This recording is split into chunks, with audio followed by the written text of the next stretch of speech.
ஷேய் பிரம்மா கணக்கு கடவுள் போடுற கணக்கு மானிட தமிழ் வார்த்தை பேசுகிறவன் நக்கல் நையாண்டி பண்ணுவான். புரியுதா? அதிகாரியாக இருக்கிறவன் 50 வயசுக்கு மேலே நடக்கிற கூவை மாதிரி குத்த வச்சு கவர்மெண்ட்டு சம்பளம் வாங்கி ஆடுதான் ஓடுதான்ல அவனுக்கு தெரியும் எதுக்கு பூட்டுதாரு அப்படின்னு அவனுக்கு தெரியும். பூட்டிட்டாருன்னா நம்ம உள்ளே போயிடுவோம். அதிகாரி பூரா உள்ளே தூக்கிடுவார். அதுதான் கணக்கு. அதே மாதிரி பல கோடி உள்ளவன் சில பேர்த்துக்கு தெரியும். அப்போ 3 பூட்டு ஒரு மானிட பிறகு பூட்டுதாருன்னா அப்போ உள்ளே தூக்க போகிறாரு. இதுதான் கணக்குன்னு அவன் புரிவான். அடுத்தாப்புல பூரா இப்போ உள்ள ஜென்ரேஷன் ஆடிக்கிட்டே அலையும். அந்த ஆட்டத்தை 50 வயசுக்கு மேலே உள்ளவனுக்கு தெரியும். நீ ஆடுறா ஒன்று ஆதார கார்டு ரேஷன் கார்டில் நீ என்ன ஆட்டத்தை ஆடுதுன்னு இப்போ உள்ள ஜென்ரேஷன் ஆணும் பண்ணி உள்ளே போவேல நீதிமன்ற கோர்ட்டுக்கு உள்ளே வரையில் தூக்கி அடிப்பாங்கன்னு அப்போ அவன் சொல்லுவான். அதுதான் தமிழ் வார்த்தையில் பெட்டிஷன் ஓடும் நீதிமன்ற கோர்ட்டில் வழக்கறிஞர் போடுவான். அதில் இங்கிலீஷு அதே மாதிரி ஜட்ஜி ஆணும் பண்ணி அந்த இங்கிலீஷில் உள்ள கணக்கு இருக்குது. இதில் உள்ள கணக்கு இதில் உள்ள கணக்கு லாயர் அவனும் இங்கிலீஷில் உள்ள கணக்கு அதுவும் வரும். இதெல்லாம் தகுத்து தமிழ் வார்த்தையில் தமிழ் உள்ள கணக்கில் ஐயா கொடுக்கார். அதுதான் கணக்கு. புரிஞ்சுக்கப்பா. நீதிமன்ற கோர்ட்டில் ஜட்ஜை பூரா ஆணும் பெண்ணும் லாயர் நீயும் புரிஞ்சுக்கோ. கணக்கு உட்காந்தாச்சா எல்லாமே பூட்டிடுவார். எல்லாம் லாயர் பூரா புரிஞ்சுக்கப்பா. அவர் உட்காந்தவொடனே பூட்டிடுவார். எல்லாமே பூட்டிடுவார். அப்போ தான் ஓடுவான் ஆணும் பெண்ணு. கடவுள்லாம் தெரியணும்ல. நீதினா யாரும் தெரியணுமா? நீதி அவமதிச்சு வச்சுருக்கான் நீதிமன்றம் கோர்ட்டை. புரியுதா இல்லையாப்பா? லாயர் கோர்ட்டை அவமதிச்சு வச்சுருக்கான். நீதினா நீதி கேட்குறவனுக்கு நீதி இல்லை. அநியாயப்பட்டு போகிறவன் வெளியில் அப்படியே 2 உடம்பு ஆணும் பெண்ணும் குலுக்கி விட்டு போகுது.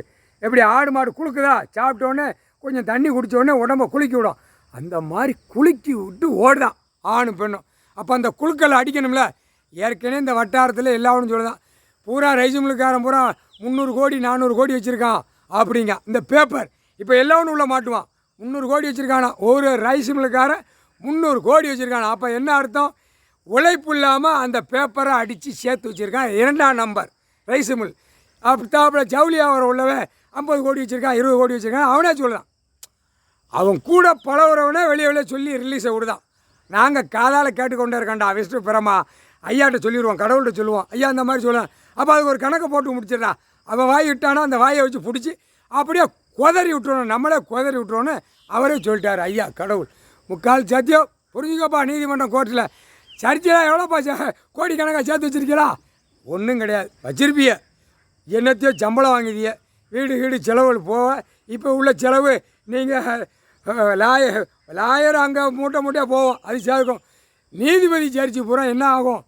அது தப்பாக கணக்கில் 99% நியாயத்துப்படி ஓடுது. 1% தப்பாக கணக்கு போகுது. அது ஐயா சொல்லிட்டார். அது ஒன்றும் இல்லை. அது சூழ்நிலை. அது நான் பார்த்துக்கிட்டேன் அப்படின்ட்டார் கடவுளே. அவரே சொல்லிட்டார். அது நான் பார்த்துக்கிட்டேன். நான் நீதி நியாயம் தர்மத்தை 3 கணப்பிடிச்சி கடையை பிடிச்சி அப்படியே திராசை பிடிச்சி நிற்கேன். இதை பார்த்து அவங்க திருந்திக்கிடுவாங்க அப்படின்ட்டார். ஒரே வார்த்தை. அது அவங்க சாப்பிடட்டும். அவங்களுக்கு தான் 100க்கு 100 தலையில் உச்சி தலையில் மூளையை குழப்பு தான். இல்லை ஒரு நீதிபதிக்கு 1000 பெட்டிஷன் இருக்கும். ஒரு நாளைக்கு ஓடும். அந்த கணக்கெல்லாம் பார்க்கணும். அதை பார்க்கணும். அங்கே செய்யணும்.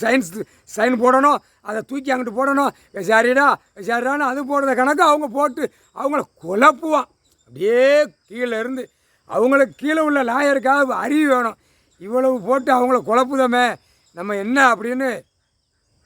அப்போ படிப்பால் கல்வியால் அவங்க உடம்பு பூரா எல்லா செயலை இழந்து போகுதுங்க. நீதிபதி சர்ச்சை ஆணும் பெண்ணும் அதை கணக்கு கொடுக்கணும்ல. இப்போ எழுதி கொடுத்துருக்காரு கடவுளே.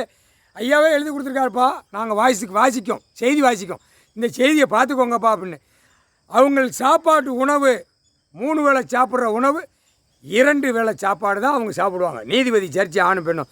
கீழே வழக்கறிஞர் 10 மணி 11 மணி லஞ்சு, 10 மணிக்கு ஒரு லஞ்சு, அடுத்தாப்புல டீ வடை காப்பி எல்லாமே நடத்தி சாப்பிட்டு அவன் உன்னிப்பாக போகிறான் லாயர். இது நாங்கள் போட்ட கணக்கு பார்த்தா கைலாசத்தில் அம்புட்டு பேரும் ஒரு கிறுக்கம் போடுதான்னு சொல்லிக்கிட்டு அலைதான். இல்லையா அவன் கிறுக்கனாடா. அவனை பிடிச்சி ஈஸ்வரமான எங்கள் மகன் தான்டா அவனை பேசாதீடா. அவனே தன்னால் கோபத்தில் இருக்கான். இவ்வளோ நாள் ஓடுதே இதுக்கு விடிவு இல்லையான்னு ஒப்பண்ட கேட்பான். ஏலே போடுறா அப்படிம்பார். ஒரே வார்த்தை போடுறான் வேலையை பாடுற அப்படியும் பாரு. அப்படியே கம்முன்னு போயிடுவான். அவனுக்கும் அந்த விடிவு காலம் கேட்கான்ல, நீதியை கேட்கான்ல, நீதினா என்ன அப்படின்னு கேட்கான். மானிடத்தில் இருந்தாலும் தகப்பன்ட்ட கேட்கான், நீதி நீங்கள் நீதியாக நிற்கிய அது என்னப்பா அர்த்தம் அப்படின்னு கேட்பான்ல. தகப்பன்ட்ட கேட்குறது புள்ள தான் கேட்க முடியும், வேறு யாரும் கேட்க முடியாது. அப்போ இவனை மாதிரியே எத்தனை பேர் குழம்பி அலைவான் நீதி கேட்குறதுக்கு நீதிமன்ற கோர்ட்டில்.